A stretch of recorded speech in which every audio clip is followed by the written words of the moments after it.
네, 반갑습니다. 상호재 투자 나침반 MBN골드의 상호준 매니저입니다. 자, 오늘도 여러분들과 함께 시장에 대한 흐름, 그리고 이 시각 특징주, 그리고 여러분들에게 제시드릴 종목 같이 좀 풀어드리면서 잠시 또 시간을 보내보도록 하겠습니다. 자, 일단 코스피, 야, 정말 이게 5천 스피가 이렇게 빠르게 도달해도 되나? 5천선까지 이렇게 빠르게 와도 되나 싶을 정도로 강력한 흐름이 나왔습니다. 역시나 이 시장의 흐름들을 끌어내줬던 건 제가 투자 나침반 시간에서도 26만 원대 매수 제시드렸던 현대차가 또 강하게 흐름을 만들어줬기 때문이지 않나라는 생각이 있는데요. 그러면 어느 정도 이렇게 또 특정 가격대, 특정 지수 포인트에 들어오게 되면 많은 분들이 고민이 생기실 겁니다. 지금 팔아야 되나? 한 번도 가보지 않은 이 5천 스피, 내가 이걸 정말 또 더 추가적으로 갈 수 있는지 기대해봐도 되나? 이런 고민들이 정말 많이 생기실 것 같아서 제가 그 흐름들을 좀 잠깐 짚어드리면요. 일단 결과적으로 말씀드리면 지금부터는 지수에 대한 흐름들은 크게 관심을 두지 않으셔도 된다. 그게 무슨 얘기냐면요. 하루가 멀다 하고 매일같이 4,900, 5,000 막 계속해서 또 변동성을 보이고 있는 지수다 보니까 지수 흐름에 맞춰서 종목 대응하실 필요 없다라는 겁니다. 왜냐면 오늘 시장도 보시면 지수가 5천 스피를 만드는데 장 초반 코스피 대형주의 흐름이 상당히 강했어요.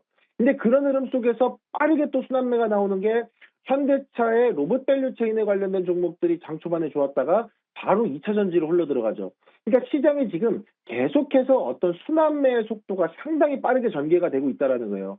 그러면 지수만 놓고 봤을 때는 5천 갔다가 4,900 갔다가 5천 갔다가 4,900 갔다가 계속 그냥 그 자리를 반복하고 있는 상황인데 그 안에서 종목들의 순환매는 엄청나게 빠르다는 거죠. 그렇다 보니까 우리가 지금 집중한 건 5천 스피를 갔니 4,900을 갔니를 떠나서 어떤 종목들이 그 시장의 수급의 순환매에 선봉에 서고 있느냐, 누가 또 1등으로 따라잡았느냐, 누가 주도주가 됐느냐, 이거를 계속 좀 여러분들이 지켜보실 필요가 있다라는 점을 강조를 드리고 싶습니다. 그래서 오늘 시장에 대한 흐름도 로봇의 배터리로 이어지는 2차 전지 쪽에 대한 흐름까지 같이 잡혀 들어오기 때문에 지금 시장은 지수에 대한 흐름보다도 종목에 대한 흐름들을 보셨으면 좋겠고요. 그리고 여기에서 한 가지 주목해야 될 점은 지금부터는 우리가 또 실적 시즌과 맞물리면서 항상 걱정이 되는 건 역시나 돈 버는 기업이 최고지, 또는 이 기업 잘하는 줄 알았더니 막상 까보니까 실적이 형편없네, 이런 식으로 눈에 보이는 숫자로 또 갈림이 나와요. 그러면 1차적인 주가의 파동은 어느 정도 시장 기대치에 나온다라 그러면 두 번째 파동이 나오려면 실적이 받쳐줘야 되거든요. 그러면 실적이 받쳐주지 않는 종목들은 지금부터 기대감에 올랐던 주가에 대한 반납이 본격적으로 나올 수 있는 구간입니다. 그래서 그 흐름들을 고려하신다라 그러면 지금부터는 종목의 순환매를 빠르게 좀 대응하실 필요가 있다는 점 다시 한번 강조드리도록 하겠습니다. 자, 그럼 그런 상황 속에서 오늘 이 시각 특징주도 한번 짚어드리면 좋을 것 같은데요. 이 시간 특징주 삼성 SDI를 좀 짚어드려야 될 것 같습니다. 삼성 SDI는 저도 반도체 배터리 3사 중에서는 상당히 또 기대를 많이 하고 있었던 종목 중에 하나입니다. 근데 오늘 이 배터리 기업들, 특히나 삼성 SDI가 빠르게 움직임이 나오는 이유는 결과적으로 로봇이라는 새로운 날개를 달았다. 요거를 좀 한번 핵심으로 잡아보시면 좋을 것 같습니다. 이 로봇 시대에 대한 핵심이 뭘 것 같으세요, 여러분들? 이 로봇에 AI가 있다라 그러면요, 몸통은 지치지 않고 움직일 수 있도록 심장을 넣어줘야 되는데 그 심장이 바로 배터리죠. 그렇다 보니까 아직까지는 휴머노이드 로봇의 배터리에 대한 공급 부분들이 여러분들이 생각하는 것만큼 빠르게 실적으로 확정되는 흐름들은 아니지만 역시나 시장은 일체 파동, 뭘로 나온다고요? 시장의 기대감으로 나온다고 말씀드렸죠. 그래서 그 1차적인 파동이 시장의 기대감으로 2차 전지주에 대한 수급으로 이어지고 있다 보니까 삼성 SDI 또한 단순한 배터리 셀업체가 아니고 이제는 로봇 산업의 핵심 부품주로서 리레이팅 된다. 그러니까 재평가된다라는 점에서 흐름을 보시면 좋을 것 같아요. 그래서 이전까지는 전기차 캐진 구간으로 쉬어가고 있었던 상황이라 그러면 이제는 로봇에 대한 모멘텀으로 새롭게 탈바꿈하고 있는 상황이기 때문에 당분간 2차 전지주에 대한 흐름들은 이 대형주에 대한 랠리와 겹쳐서 계속해서 좀 주목을 해보실 필요가 있지 않느냐라는 말씀을 드리도록 하겠습니다. 자, 그럼 저는 오늘 제가 제시드렸던 종목 중에 리뷰 종목 좀 전해드리고요. 오늘의 핵심 종목도 같이 풀어드리도록 하겠습니다. 오늘 첫 번째 리뷰 종목은요, SL이죠. 역시나 제가 이 12월 말에 여러분들에게 이 SL에 대한 흐름들은 자동차 부품주로서가 아니고 로봇에 대한 흐름으로 연계해서 보셔야 된다라고 말씀을 드렸습니다. 역시나 목표가 달성하면서 좋은 움직임이 나왔는데요. 제가 말씀드리고 싶은 건 이제는 이 현대차 밸류체인 내에 있는 로봇 부품주들, 이제는 조금씩 차익 실현을 해나가도 되는 과정이다라는 말씀을 드리고 싶어서 리뷰를 가져왔습니다. 뭐 단순히 무의미하게 뭐 목표 주가 상향만 해드리는 게 아니고 현실적으로 대응을 한다라고 했을 때는 어느 정도 차익 실현 대응도 하시면 좋을 것 같다 말씀드리면서요. 제가 SL도 제시드리고 나서 상한가에 대한 흐름 그 이상의 시세 분출이 나왔으니까 이제는 차익 실현하시면서 조금은 저평가돼 있고 낙폭과대주에 대한 시선을 좀 더 잡아가 보시면 좋을 것 같다 말씀드리겠고요. 두 번째 리뷰 종목은요. 현대차죠. 뭐 제가 투자 나침반 시간에서 현대차 풀어드렸고 뭐 매번 말씀드리지만 매일경제TV에서 현대자동차를 매수하라고 외쳤던 매니저는 저밖에 없지 않나 라는 생각이 들 정도인데요.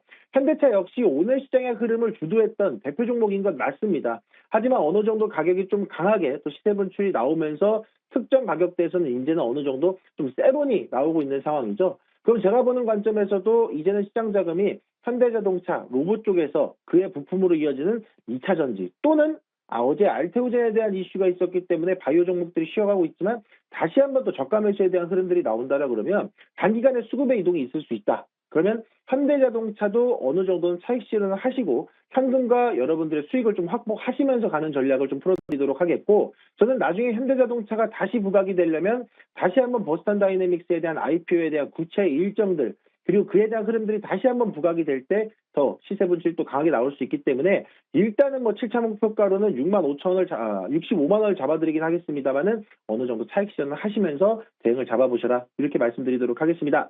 자 그러면 여러분들이 이렇게 또 급등할 수 있는 종목들 저점에서 매수하시라는 말씀 많이 드리는데요. 오늘의 핵심 종목은요. 태광을 소개해 드려야 될 것 같습니다. 저는 지금 시점에서 항상 말씀드리는 건 수급의 빈집을 털어라 라는 말씀을 정말 많이 드려요. 그 얘기는 무슨 얘기냐면 아직 시장이 관심을 주지 않고 있지만 그 기업에 대한 펀더멘탈 내용이 너무 좋고 또는 계속해서 호재를 끌어안고 있는데 시장의 수급이 그 집을 방문하지 않았을 때 우리가 먼저 가서 밥상을 차려놓고 있자 이 얘기입니다. 제가 태광의 말씀을 드리고 싶은 건요. 역시나 일단 조선 기자재에 대한 재료들을 생각을 안 할 수가 없습니다. 연초부터 우리나라 빅3 조선 3사들이 계속해서 수주를 따오고 있는 상황이고요.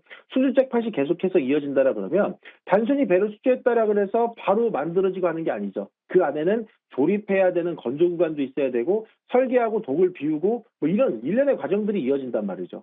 그러면 그런 과정 속에서 부각될 수 있는 게 관이음새, 피팅이 미친 듯이 팔려나가는 구간이 나오게 됩니다. 그러면 이런 태광 같은 기업들은 그 흐름들에 대한 수혜가 반영이 돼야 된다라는 말씀을 드리도록 하겠고요. 게다가 최근에 LNG선에 대한 시장의 관심도가 상당히 높고 그에 대한 수주도 많이 나오고 있습니다.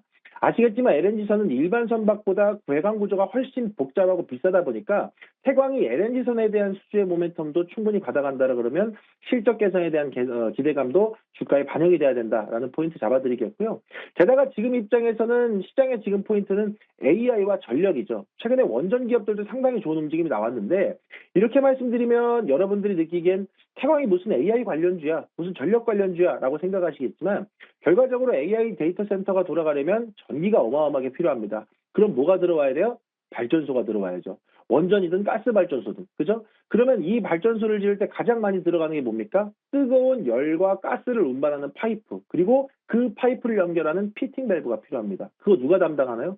태광이 담당하고 있죠. 그렇다 보니까 그에 대한 부분들의 수요도 충분히 태광이 받아갈 수 있다는 점. 그래서 현 시점에서는 이 앞서 말씀드렸던 조선에 대한 사이클과 그리고 전력에 대한 사이클 이 두 양날개를 장착을 한 태광이기 때문에 그 흐름들을 기대해 본다. 저는 태광이 충분히 더 강한 반등과 상승세가 나올 수 있다. 이렇게 말씀드리면서요. 오늘은 다소 주가가 좀 쉬어가고 거래량이 활발하게 붙고 있지는 않지만 오히려 이럴 때 저점에서 선점하셔라 라는 말씀을 같이 좀 챙겨드리도록 하겠습니다. 자, 그래서 현재가로 저는 25,500원대 충분히 매수 가능한 가격대 말씀드리겠고요. 단기 목표가로는 29,000원 그리고 손절가는 23,500원으로 좀 더 열어놓고 보셔도 좋을 것 같습니다. 자, 현 시점에서 여러분들이 지금 급등하는 종목들에 대한 추격 매수보단 수급의 빈집을 털어라 저점 매수에 대한 포커스를 잡아라 말씀드리고 있습니다. 이에 관련된 내용들은요. 오늘 저녁 10시에 공개 방송에서도 같이 풀어드리도록 할 테니까요. 많은 참여 부탁드리도록 하겠고요. 남은 시간도 증시탱과 함께 성공 투자하시길 바라겠습니다. 이상입니다.